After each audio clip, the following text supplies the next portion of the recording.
हक होने में कोई शक व शुबा नहीं, जिसके बारे में मोहसिन इंसानियत हुजूर पाक सल्लल्लाहु अलैहि वसल्लम ने इरशाद फरमाया कि तुम में सबसे बेहतर वो शख्स है जो कुरान को सीखे और सिखाए।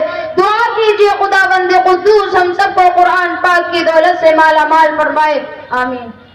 नौजवान दोस्तों, कुरान पाक रब्बुल जलाल की तरफ से अता करदा वो हसीन तोहफा है जिसने 23 बरस की कलील मुद्दत में पूरे आलम में इनकलाब बर्पा कर दिया कि बड़े से बड़े फुसोखा, बुलागा, उदबा और शुआरा हैरान और सजदे रह गए, जिसकी आयतों को सुनकर पत्थर दिल मोम हो गए। दोस्तों, यही वो कुरान है जो रहती दुनिया तक के इंसानों के लिए सरापा हिदायत और रहमत है। यही वो कुरान है जिसने रसूल की रिसालत का एहसास बख्शा। यही वो कुरान है जिसने पतमुर्दा कुलूब को ताजगी बख्शी। हाँ, ये वही कुरान है जिसकी बरकत से जिन्नात और शयातीन का आसमानों पर जाना बंद हुआ। यही वो कुरान है जिसकी बरकत से उजड़े चमन में बहार पैदा हुई। यही वो कुरान है जिसकी बदौलत महबूब हकीकी की रज़ा नसीब होती है। यही वो कुरान है जिसकी बरकत से इज्जत और रफ़ात के शामियाने गड़ गए। यही वो कुरान है जो सच्चाई और अमानतदारी का दर्स देता है। यही वो कुरान है जिसकी बदौलत उमर फारूक रज़ियल्लाहु ताला अन्हु को ईमान नसीब हुआ। यही वो कुरान है जिसकी नज़ीर पेश करने से सारी दुनिया आजिज़ व क़ासिर रही। यही वो कुरान है जिसका मिसल पेश करने से अरब के फसीह व बलीग ज़बान दानी का दावा करने वालों ने घुटने टेक दिए। यही वो कुरान है जिसने दलाल व गुमराही की दलदल में फंसी हुई इंसानियत को रुश्द हिदायत का पैगाम सुनाया। यही वो कुरान है जिसकी हिफाजत का वादा खुद खालिक कायनात ने फरमाया। यही वो कुरान है जिसकी तिलावत में दिलों के वास्ते बरकत व बशाशत का सामान है। यही वो कुरान है जिसकी बरकत से उजड़े चमन में बहार पैदा हुई। मुहतरम हज़रात, आज के इस नाजुक दौर में इब्ने कलाम पाक को फुजूल समझा जाता है, इसके अल्फाज रटने को हिमाकत बतलाया जाता है। कहा जाता है कि इसका रटना और बेसमझा पढ़ना बेसूद है। अफसोस सद अफसोस, कुरान पाक के बारे में हमारा यह ख्याल जिसके बारे में शहंशाह बता जनाब मोहम्मद रसूलुल्लाह सल्लल्लाहु अलैहि वसल्लम ने इरशाद फरमाया कि इक़रा वरतक़ी वरत्तिल कमा कुन्ता तुरत्तिलु फिद दुनिया कमा कुन्ता तुरत्तिलु फिद दुनिया फ़इन्न मंज़िलका इंद आखिरी आयतिन तक़रऊहा। क़यामत के दिन हाफ़िज़ कुरान से कहा जाएगा, कुरान पढ़ता जा और जन्नत के दर्जों पर चढ़ता जा और ठहर ठहर कर पढ़, जैसा कि तू दुनिया में ठहर ठहर कर पढ़ा करता था।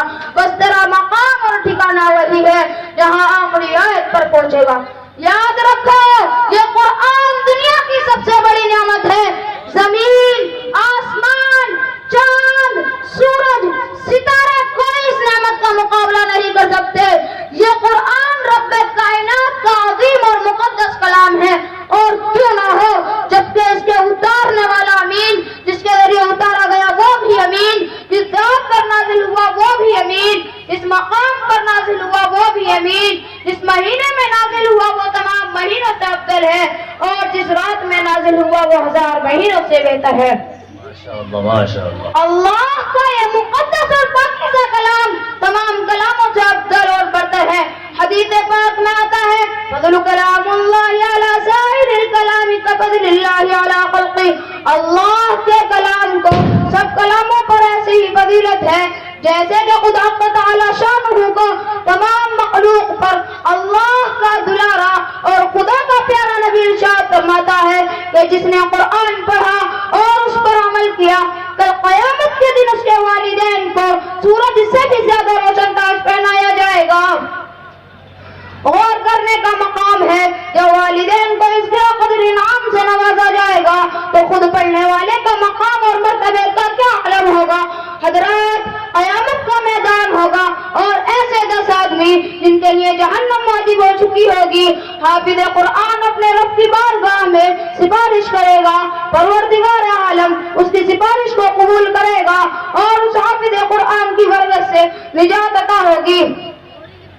محترم دوستوں، قرآن آیا تو زمان و مکان میں زندگی آئی، قرآن آیا تو عدل و مساوات کا پیغام آیا، قرآن آیا تو مذہب اسلام پھیلا، قرآن آیا تو مردہ قوم زندہ ہوئی، قرآن آیا تو قیصر و کسریٰ کا غرور خاک میں ملا، قرآن آیا تو باطل کے لہراتے جھنڈے ٹوٹ پڑے، قرآن آیا تو کفر و شرک دم توڑ گیا، قرآن آیا تو ساری کائنات کو نور ملا، قرآن آیا تو انسانوں کے پجاری خدا کے پرستار بنے، قرآن آیا تو ساری کائنات کا نور ملا۔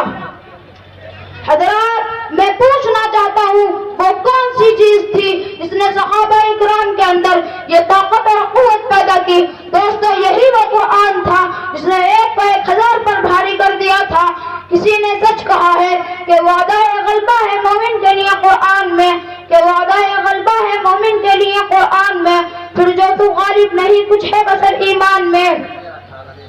محترم حضرات، اگر ہم ماضی کی طرح حال و مستقبل کو روشن اور تابناک بنانا چاہتے ہیں تو ہمیں قرآن پاک سے وابستہ ہونا ہوگا، اسے سینے سے لگانا ہوگا۔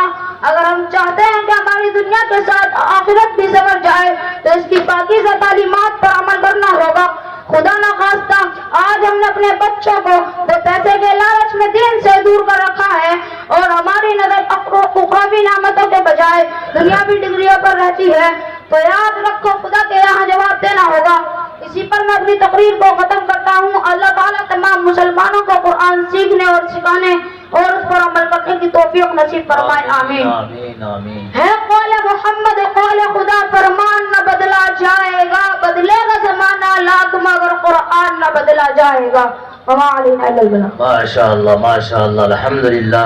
یہ تھے محمد ہمایوں جو اپنی تقریر کو بڑے اچھے انداز سے آپ کے سامنے بیان کر رہے تھے۔ اور جو لوگ یہاں گیٹ پر کھڑے ہیں، بھائی ادھر کرسی خالی ہے، ادھر آ جائیں اور بھی